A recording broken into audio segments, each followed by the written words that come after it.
What are some harmless ways to duck with people? Story 1. If you ever have a moment with your computer or cell phone, use the search engine to look for a bunch of nonsense products and then erase the search history. The algorithm is going to think they have an interest in those stupid products and put a bunch of ads recommending them for the next couple of days. Story 2. In my freshman year of college, my roommate was a very neat and orderly person. He had every pencil in place, every paper had a folder, and his things got neatly packed away. We were pretty amicable towards one another, even with my messy living style. At first, when he would leave for classes, I would admire how tidy his desk was, and thought to myself I should duck with it. For the whole year we lived together, I would sneak used staples everywhere on his stuff. Homework folder, staple. Pencil case, staple. Backpack, staple. Shower caddy. You bet that pube-infested bar of soap gets a staple on it. Heck, even the TV remote got a staple in between the batteries, so when they died, he would eventually find another. I did it often, but was careful to space the staple event far enough apart to not raise suspicion on myself. I further protected myself by making this huge deal of having to borrow the across-the-hall neighbor's stapler whenever I needed to bind papers together. About March of the second semester, he had become insanely suspicious of anybody with a stapler, and he watched them like a hawk. Well, the straw that broke the camel's back, I had asked him one night what his plans were under the guise of having a companion over for a visit. He said after dinner he had to go check out some obscure book at the library. When he left and headed to the dining hall, I snuck off to the library, found the obscure book he needed, and clicked a staple into it. He gets back to the dorm room and I'm doing homework in the same spot when he had left an hour earlier, claiming the meetup did not end up happening. He sits down at his desk, opens his newly rented book, and tick, tick, tick, tick, tick. I hear the staple fall to the desk. All I hear after that is, "Yo, where the duck are these freaking staples coming from?"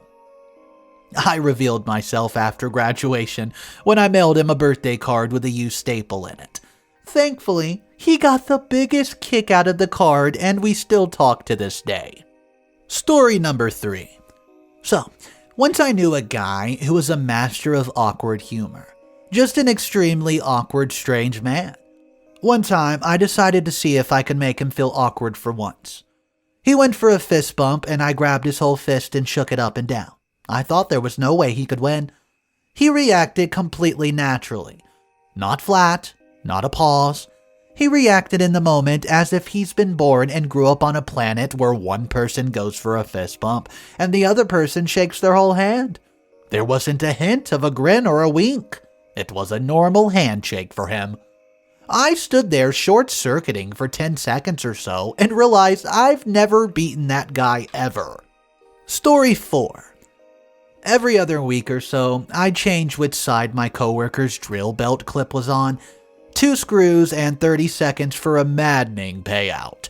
I don't know if he ever caught on, as he sadly passed away last year, but I got a huge kick out of doing it though. Might bring that one back, as most of us share the same brand of drill. He got a great one on me though. Every day or two, he'd hide a Magic the Gathering card in my toolbox. Never the same spot twice. It genuinely made me mad when I'd pick something up only to see another card hidden beneath. Eventually, I had enough cards to completely cover his locker door in and out. He never took them off, even cut out cards to fit the vents on the locker. I'd spent a good hour or two on my day making it. Proud of that one. Rest in peace, Chris. Pranks have not been the same since you left us.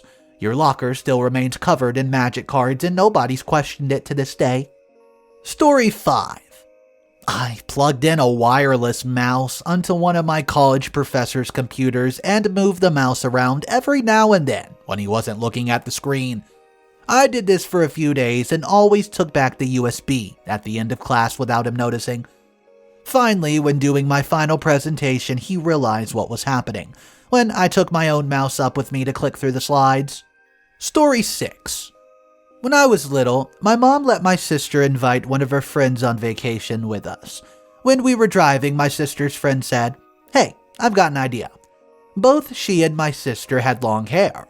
So my sister's friend took out a brush, brushed both of their hairs in front of their faces, then each put on sunglasses.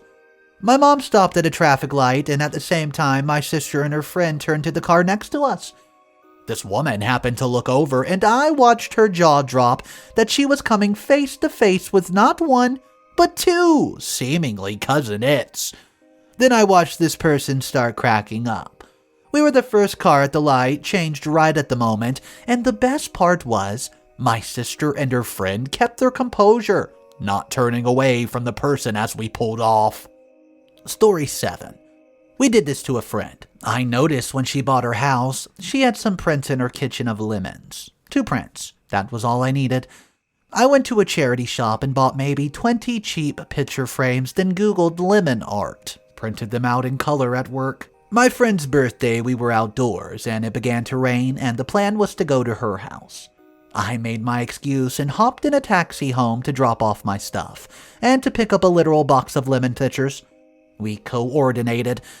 My friend let me in, and I began to go through her house, dropping and hanging lemon pitchers throughout the home, sneaking into a crowded room, and this is the piece de resistance. Setting up a photo of her delightfully holding an armful of lemon and limes my friend had taken weeks before. And then we wait. At a later point in the night, I bumped into someone I've never met before, and he said in a hushed tone, "Have you noticed that she seems to be obsessed with lemons?" And, well, I had to admit, that was something that had piqued my curiosity too. Practically every room in her house was partially lemon-themed. That's my favorite prank I've ever pulled off. Story 8. I was talking with a supervisor, and I happened to have like 4 hard-boiled eggs in my jacket for lunch. So, while talking with stuff, I took out an egg, cracked and shelled it, and ate it. The conversation kept going, so I did it again, but I could see he was growing quizzical. I waited a few more minutes, pulled out another, and ate that too. By then, I could tell he was like, "What the heck?"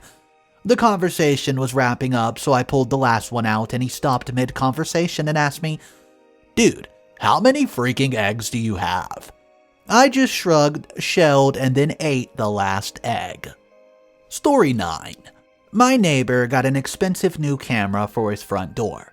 Randomly, for the last several months, I've covered myself in a black cloak, including face, crawled up into the camera view, and let a random harmless object, a carrot, a spool of thread, 3 ink pens with the caps mixed up, dumb meaningless stuff.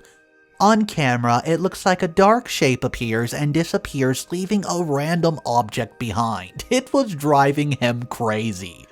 Story 10. If you're on a Zoom call with a coworker and they don't have the camera on, tell them that they look nice today. They're going to have a minor panic attack. Chances are they aren't paying attention to anything at all, eating, doing something completely different than what they should be doing, and they think everyone can see them for a brief second. Story 12. A guy I was driving behind in bad traffic was being a super calm traffic buddy, driving very relaxed, not tailgating, confident but not a pushover. I was behind him directly for a while, then we got separated, then I was behind him again and realized I liked following him because he was less herky-jerky to follow in the slow-and-go traffic. I was bored, so I called the number. They were very confused, and I had to reiterate a bunch of times I was calling to report a good driver. He had not done anything amazing, but the company on the pickup seemed like a hard job for a mediocre pay, and I figured he could use some kindness. A half hour later, we came upon the reason for the traffic. A really awful merge and construction zone had bad signage and even worse, street conditions. The lane-ended sign referred to the wrong lane. So a lot of reasonable early merges were then stuck into a lane that ended abruptly at a cliff. Well, I was one of them. The traffic in the through lane was too fast and flowing for us to get in. Any gaps were filled by people who were behind us merging in as well while they were still moving. It was too congested for any of us to safely go in, and a good 5 to 7 of us were stopped cold for minutes and stressed because we were constantly trying to time an entry. One or two fast cars would risk it and cause dangerous braking so they didn't seem wise. Then from a ways back, who do we see slowly coming into focus then around a curve? The good driver guy. He was coasting steadily, but was slowed way down versus those who he was following, and he left enough gap that we could slide right in front of him. This space and speed buffer had single-handedly slowed the pack enough to make the zipper merge start working behind him, so that no one else would get stuck for a while.